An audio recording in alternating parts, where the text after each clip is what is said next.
Rescue করে কে নিয়ে এসছে ইন্ডিয়াতে বাংলাদেশের প্রধানমন্ত্রীকে? ওই নরেন্দ্র মোদী তো নিয়ে এসছেন। আজকে সেই বাংলাদেশে নিয়ে এত কথা বলছেন উনি, কিছু বলার নেই ওনার সম্পর্কে বলতে গেলে লজ্জা হয়। আমাদের দেশের প্রধানমন্ত্রীর নাম অশিক্ষিত নরেন্দ্র মোদী। শেখ হাসিনার সঙ্গে তার দেশের জনগণের বোঝাপড়া, সেই জনগণ স্থির করবেন।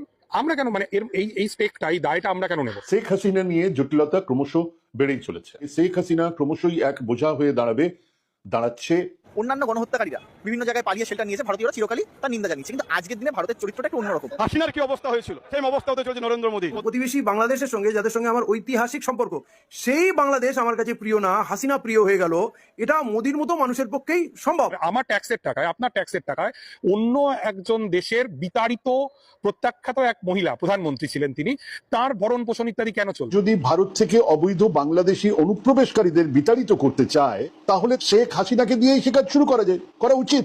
আমরা দুটো দেশের মধ্যে সম্প্রীতিটাকে কি করে বেশি করে গড়ে তুলতে পারি, তার বদলে আমরা নষ্ট করার জন্য চেষ্টা করছি। তার ইমিডিয়েট পদত্যাগ করা উচিত, এর থেকে বড় আর কিছু হতে পারে না। এবং পদত্যাগ না হলে উনি পালাক।